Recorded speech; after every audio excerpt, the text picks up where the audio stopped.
Morris getting the shot on target.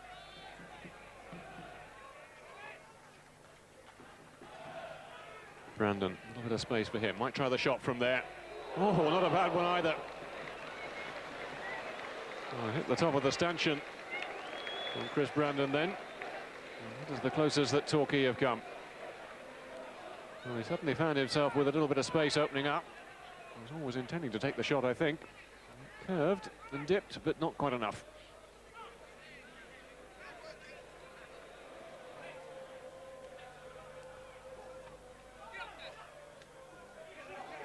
Kick on was from Donaldson. He looked getting up above Beddoe, though. And Donaldson again.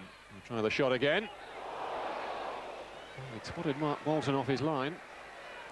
The idea was right. It almost paid off. Needed to drop a little more than it actually did, but Mark Bolton, I'm sure, quite grateful to see it drift over the bar in the end.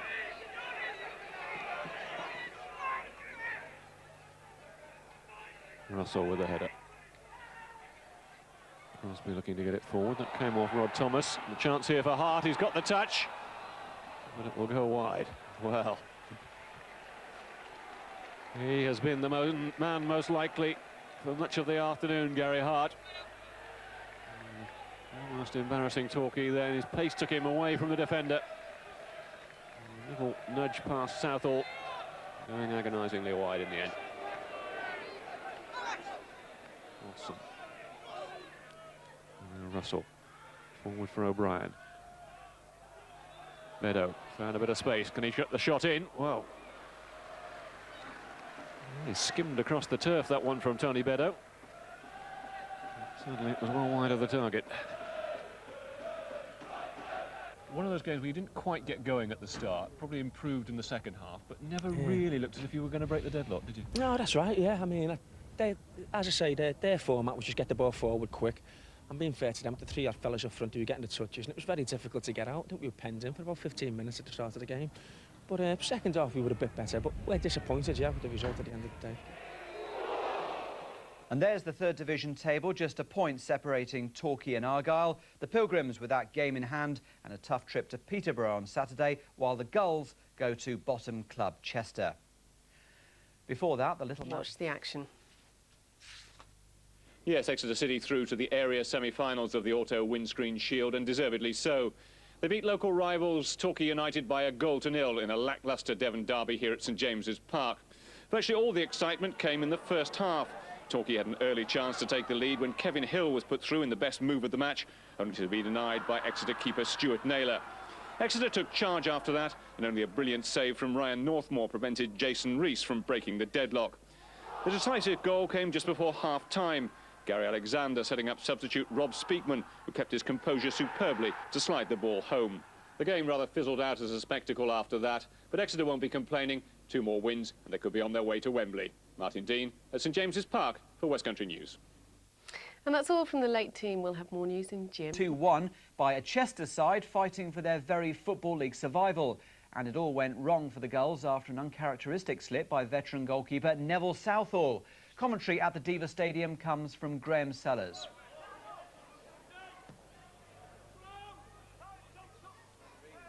Presume Brown's trying to send the goal kicks below the height of the stadium. It's Beckett with a shot, and well, he got some swerve on the ball, could have crossed it with his left boot there, Luke Beckett, and he's Chester City's top scorer, 9 goals this season, and well, he thought he'd have a pop, and wasn't a bad idea.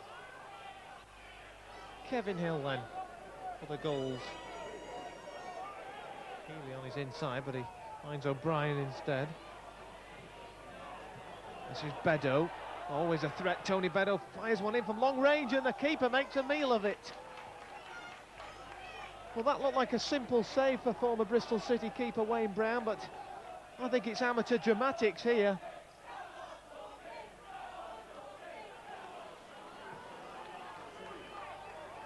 Now Thomas having a real old jostle with Hemmings, and this is getting out of hand. Well, I think the referee David Laws has to get a grip of these two. 30 seconds to the break then. How Wes Saunders would like his side to go in 1-0 up. That cup of tea would taste much sweeter, wouldn't it? Headley. This is Holmes. Decent one in, and the keeper struggling there, backpedaling for a second, but it's onto the roof of the net, just when it looked like the wind might bring it back in, and, well, there were lots of lurkers at the back stick. Beddoe and Hill had come in from the left, and the keeper definitely struggling in this wind.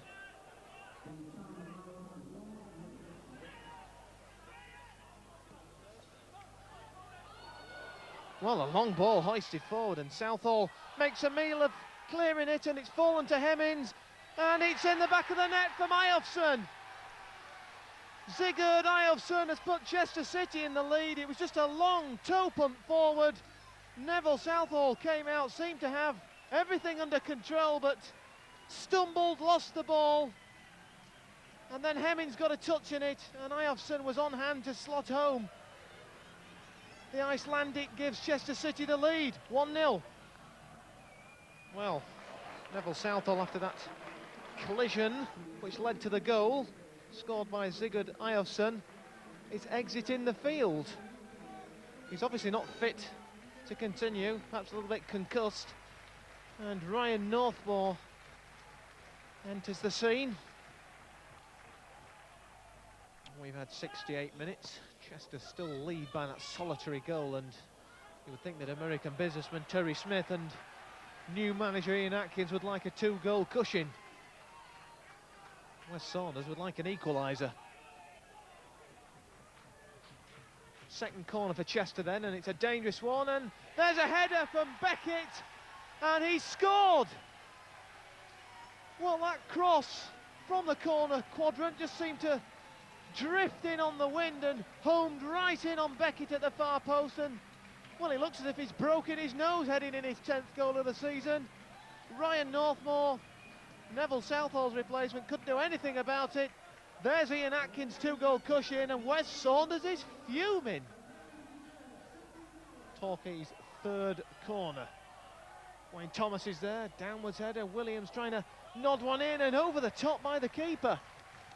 Well, Afian Williams just getting that nod on there from Thomas, and keeper Wayne Brown just stretching out that right arm and toppling it over. Fourth corner for Torquay, Paul Holmes to take it. Well, Beddoe's just run to the near post, the keeper's got lost! Goal! It's Alex Watson! Watson with the far post header. Torquay have got a goal back, and now we've got a game on our hands. The corner by Holmes was inch perfect for Watson. The keeper got lost in that ruck of players, and Alex Watson made no mistake for his second goal of the season, 2-1. We've played some good stuff. We've really given a lot of effort. Our physical side of the game was there, but crucial mistakes has cost us when really we should have gone on and taken Chester the cleaners. So Torquay missing the chance then to take closer order in the playoff race, and Plymouth Argyle's promotion hopes also suffered a setback at Peterborough. It's goals galore as Torquay run riot at Plainmoor.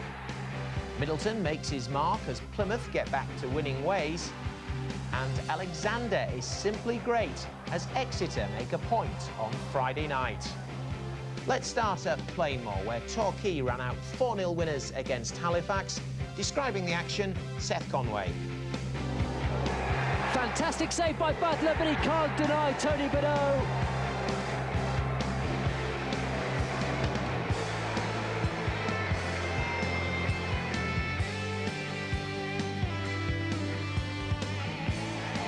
It's a fantastic goal by Chris Brandon.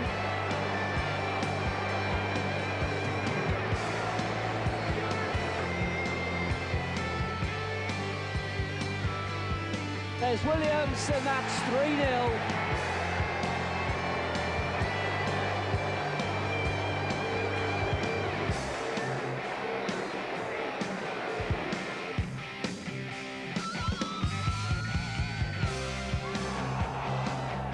Well, the handball was by Steve Gordon, and it's now a penalty. Halifax Town lost here 4-0 last season, and it's now 4-0 this season. They looked a little bit more passion there today than there has in recent games, and obviously the confidence has come back, and like I said, we've got to carry that on. Region. There's a belter from Brandon as Torquay hammer Halifax. true Briton gets Argyle the points against Carlisle. And Alexander ends Exeter's away day woes at Mansfield. Plus a taste of trophy success, Yeovil march on towards Wembley. And a special report on the Wannabes with an appetite for making it onto the professional stage. Well, first to Plainmoor and Torquay United's demolition job on playoff rivals Halifax. Now, the Yorkshire side started the day above their Devon rivals, but the Gulls made light of that with a 4-0 victory. Sadly, the smallest crowd in the third division was there to see the day's most comprehensive win. Fewer than 1,900 turned out for the game, but one man who's glad he made the trip, our commentator Seth Conway. So Neville Southall has gone. He's been replaced by Ryan Northmore between the posts for Torquay today. The young goalkeeper, 19-year-old, makes his full league debut. He's not tested early on, though, as Alex Watson able to intercept and release Tony Beddoe. Certainly a lively start, the opening 20 seconds, as Beddoe crosses looking for Kevin Hill, and Torquay won't force the corner. Here's Williams. Brandon's making the run to the middle. There's Kevin Hill. It came off Mitchell. Hill perfectly set up by Williams, and as he swung that trusty left boot, he just cannoned into the Halifax captain and away. Healy took the free kick quickly. And Wilder clatters into Mark Platts. Healy's free kick. Touches on from Williams. Fantastic save by Butler, but he can't deny Tony Beddoe, who gets his 13th goal of the season. And really, it's what Torquay have deserved. It's Torquay 1, Halifax 0. Beautiful cross from Brian Healy. Williams' header was exquisite, but what about that save from Lee Butler? How unlucky, though, for the keeper that it fell to the prolific Tony Beddoe.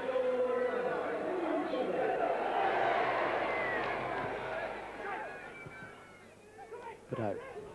Brandon runs ahead of him. In space is Paul Holmes. Beddoe doesn't need him, when perhaps he should have used him, but that's a striker's instinct from Tony Beddoe. Already got one this afternoon, is desperate to get another.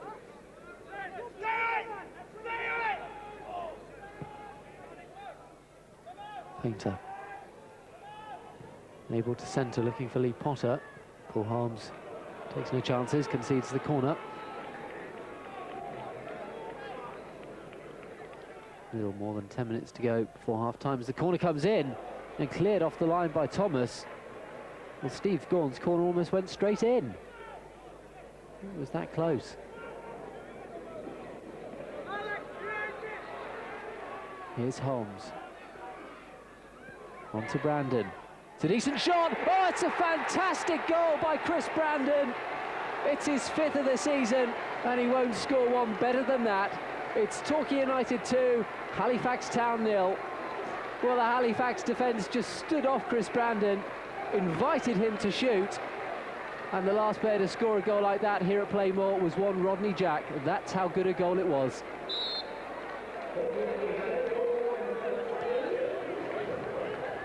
Thomas. Holmes. Healy steps forward looking for Brandon, who's managed to stay onside, has Williams in the middle. There's Williams, and that's 3-0. And that is Torquay's win, surely. Chris Brandon somehow managed to stay onside, and then with plenty of space to pick out Effion Williams, the Welshman tucked it away.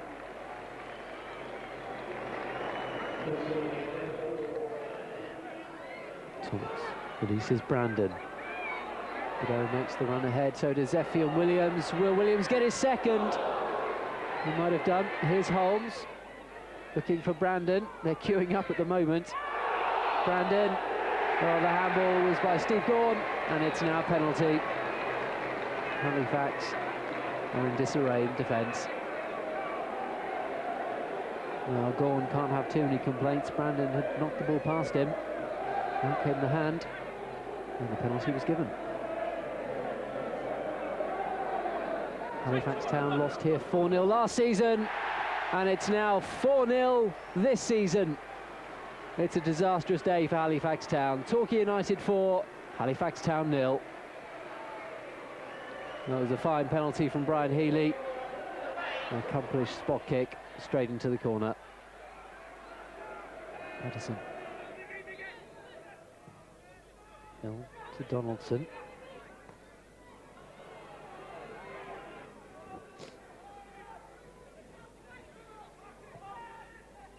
O'Brien.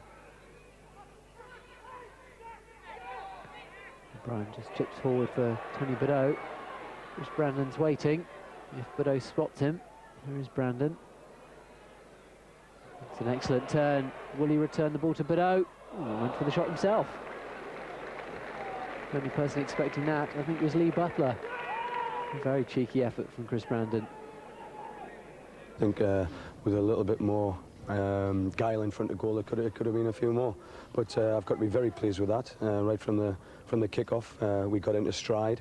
We've done the right things in the right areas, and from my point of view, it's nice to keep a clean sheet and no silly mistakes at the back. Now, was that a slight dig at the departed Neville Southall? Well, I'll let you be the judge. Now, many schoolboys dream about one day making it as a professional footballer, but what's life really like for youngsters trying to make the grade? Well, Rob Walker's been following the fortunes of some teenagers, hoping to break into Torquay's first team. The lodge is within a stone's throw of Plainmoor, and it's also home to 9 of Torquay's 19 YTS players. I'm from Wolverhampton originally. I came down about a year and a half ago, and at first you start off like trying to settle in and feel a bit homesick, but after a while everyone makes you feel like it's like one big family and everyone's just happy just to be there. The lodge is run by Annie Driley. She's cleaner, cook and a lot more. Well, I suppose I'm a mother to them. They're here for 2 years. And then you move on and then you get your fresh lot in and you start all over again. And it's good fun. But it's funny being the only woman here, you know, because it's all fellas you're talking to all the time, isn't it? I have one night out a week. Skittles. The highlight of the week is Saturday morning, the day the YTS players play in the South West Youth Alliance against sides from other league clubs like Plymouth and Bristol City. Let's get shots on goal, let's get balls into the 18-yard box, and let's get bodies in there. That's what it's all about, getting bodies in there. Today, Exeter City are the visitors. Torquay's players could afford to relax a little because they've already won the league and qualified for the Champions stage, where they'll be up against sides from all over the south of England. But when you've set your heart on winning a professional contract at the end of your 2-year spell as a YTS player, you've got to impress all the time. Squeeze, squeeze, squeeze, squeeze, Buzz, squeeze, Buzz! The match with Exeter proves to be a highly competitive affair. Torquay come from behind to score a goal in the dying seconds and snatch a 2-2 draw. I thought you had a tremendous game, and that's what I want. That's your standard now, and I don't want you to drop below that standard. Well, superstar, well done. JJ, good decision, got the ball forward. Nice and strong, great battling there, fella. Lads, you dug it out, and I'll tell you what, you never know when you're beaten. You've got to make them aware of the discipline and the professionalism and realise why they're here. They're in a learning process like any sort of other job, really, whether in a factory doing a chippy's job, doing a bricklayer's job. There's all different codes of practice and different codes of discipline. And eventually we're learning them, and the grounding here starts here for bigger and better things. It's just a dream come true, you know, being a local lad, playing for your local team that you supported all your life. So, you know, it's just brilliant being able to do it. I'd like to be professional here. Make it up through the ranks, get in the Premier League. Maybe one day play for Man United, you know. Not all the youngsters will make the grade, but at least they'll all have the satisfaction of knowing that for 2 years they got the chance to fulfil a lifelong ambition. Well done. Well done to the boys who've come in today. Well done to the boys who've been playing regularly. Good luck to them. Time for a short break now, but we'll be back. For tonight, Torquay's lack of consistency this season summed up in the space of 8 days. A thumping 4-0 win over Halifax 1 week and a dismal 2-1 defeat at Lincoln on Saturday. The goal highlights coming up, described by Graham Sellers.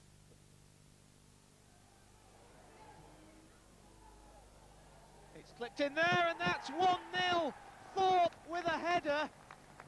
It looped right into that top right-hand corner. Nothing Ryan Northmore could do about that one. It was a quick free kick as well that seemed to catch Torquay United out. Directly into the sunshine, although That would have troubled Lincoln more than Torquay.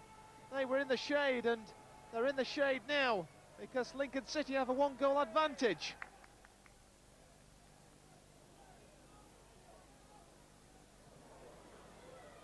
Gavin Gordon fighting there near the byline to keep the ball in play. This is Lee Thorpe.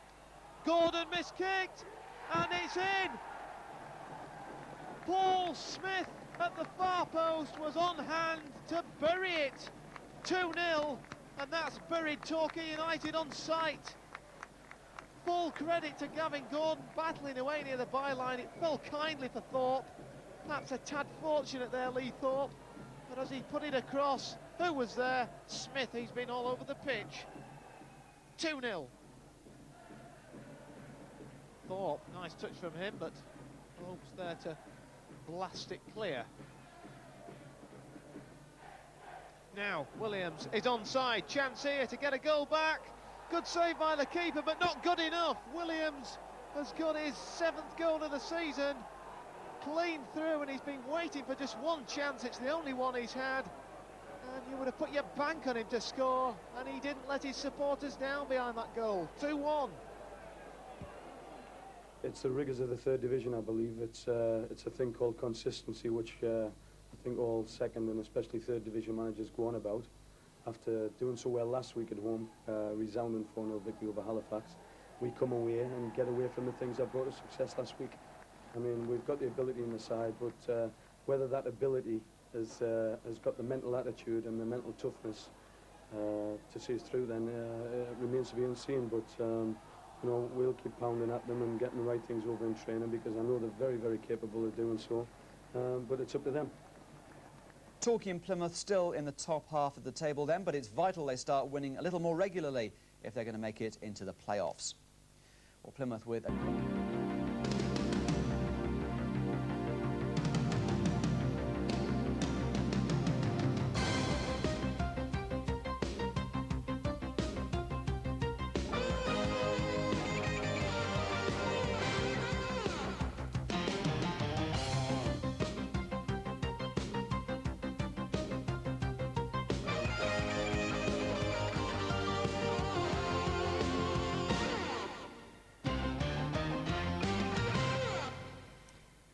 Hello and welcome to a special Derby edition of the West Country Match. Tonight's programme featuring all the drama from the latest big Devon dust-up.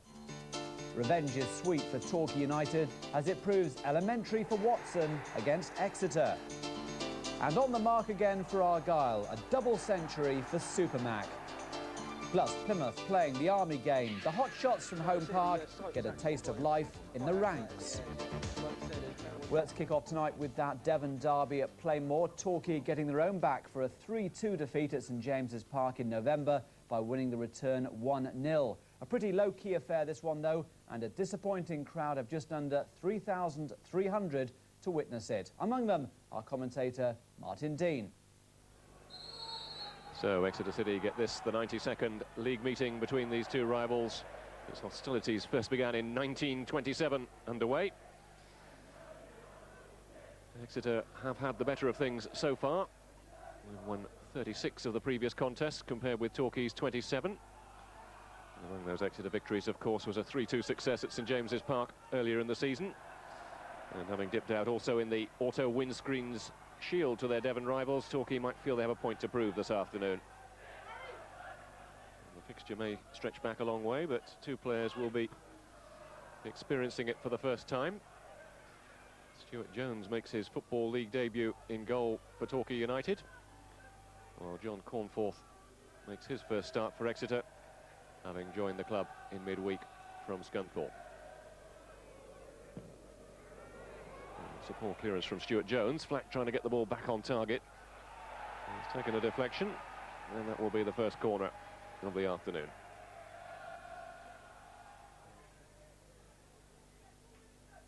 Seven minutes gone then. Paul Buckle playing against his former club with the corner floated in, and Jones having to touch it onto the crossbar and away for a corner the other side. Well, Jones just complaining to the referee that he was impeded a little bit then.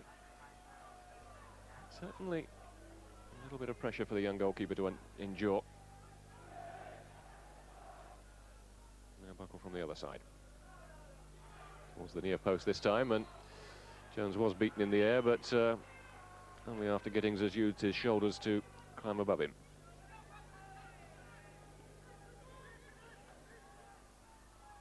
Watson. Bedo with the flick on. Hill trying to get the better of McConnell. The clearance is a poor one. This is Herrera.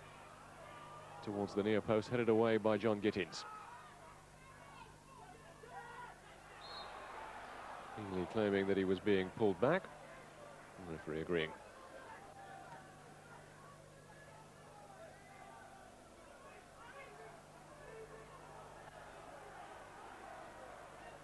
Healy then with the free kick, curled in towards Tony Bedo. He got up above the two defenders. No real power in the header.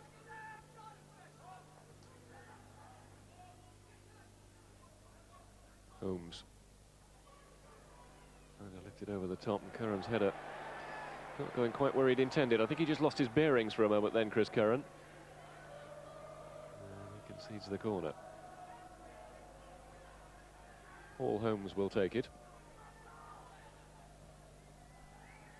In towards the far post. Thomas coming in. He got it well for the header. Knocked in by Alex Watson. And the player coach is absolutely delighted. Well, it really was a very simple set piece. Paul Holmes's corner delivered to the far post. Wayne Thomas got up very well for the header, knocked it back across, and it was easy for Alex Watson.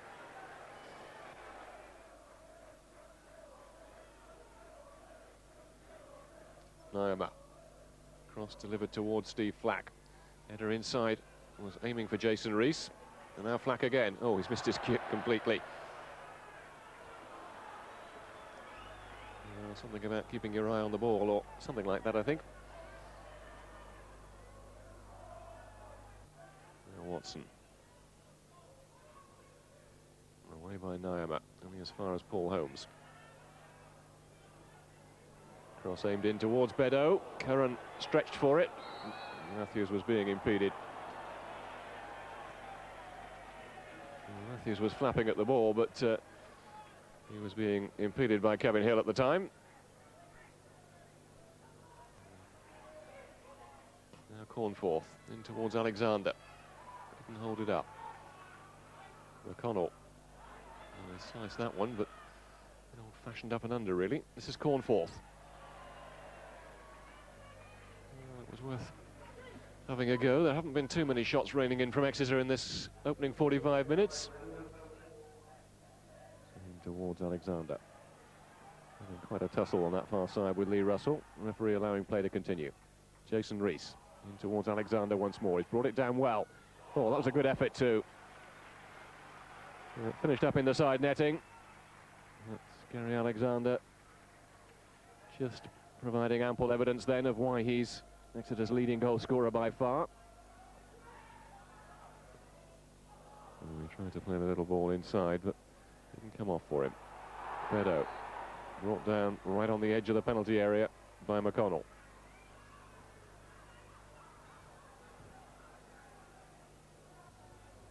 Torquay with another opportunity to conjure something up from the set piece. Healy rolling it short this time. Brandon driving the ball in straight at Jason Rees, though. And once again, the opportunity goes begging.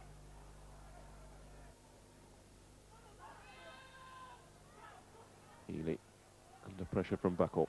Got the ball away well. Now Herrera. Need to switch direction again. He's picked out Chris Brandon. Back for Holmes. Williams trying to find space to turn round Curran. He's almost got through. Now we're coming to Curran's rescue. Now Healy getting the shot in. Oh! That almost deceived Jason Matthews. Well, Matthews got down on it very late indeed. The ball almost creeping under his body.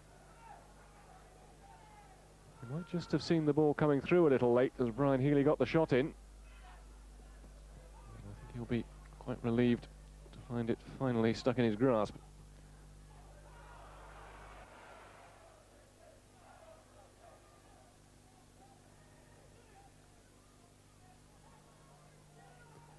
Bottom getting a touch on it. He might get the shot in here. And it came for Cornforth. That's probably almost as close as Exeter have come. And John Cornforth coming in, had to take the shot first time. Put it wide.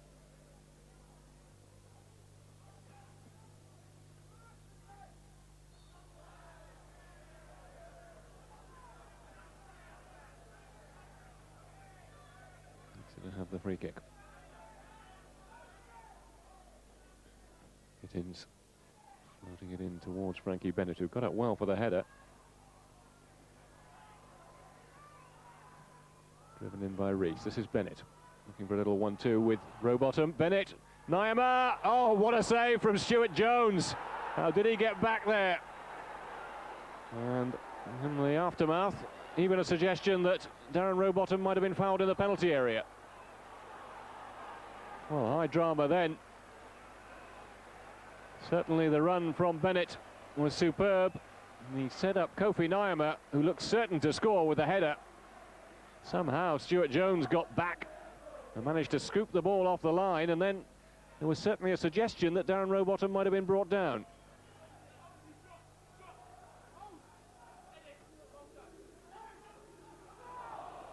Came off Buckle. Williams looking to feed it through the middle.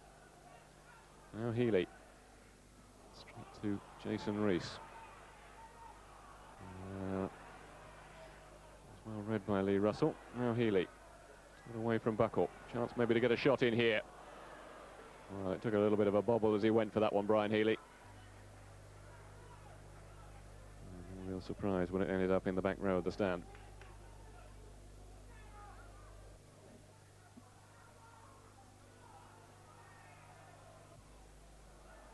Long throw finding Brandon.